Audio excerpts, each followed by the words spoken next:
Tonight, Austin police mourning one of their own. Senior police officer Jorge Pastore was shot and killed in South Austin this morning.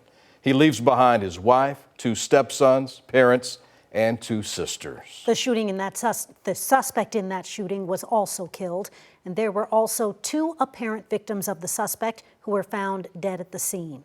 This marks the first time in a decade an APD officer has been shot and killed in the line of duty. Another APD officer was injured during this morning's South Austin shooting. He's said to be in stable condition tonight. KVUE's Isabella Basco breaks down the timeline of this tragedy. A Saturday morning that ended in gunfire and death. At a press conference, Interim Police Chief Robin Henderson says it started with a 911 call, screaming for help on the 9300 block of Bernoulli Drive. The caller provided more details and said somebody was stabbing her.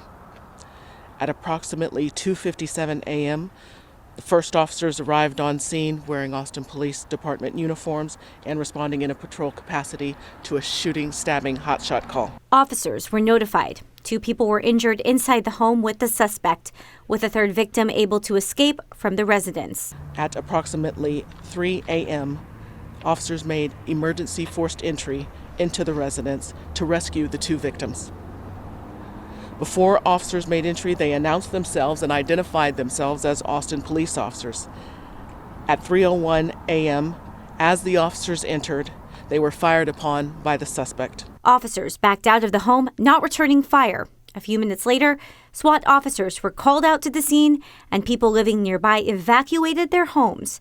When SWAT officers forced entry into the home a second time, the suspect immediately fired his gun at the officers. The SWAT officers returned fire.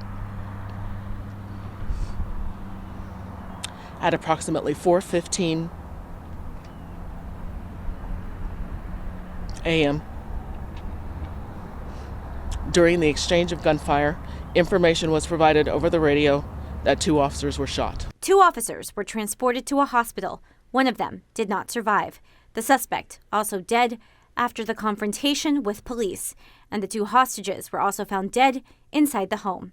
A chain of events that have left neighbors like Jerry Joe Benson sympathetic to law enforcement. I can't imagine what the families are having to go through losing somebody when they were just trying to protect people. This has been a very tragic day, very tragic incident for all involved. A city in mourning after losing one of its own.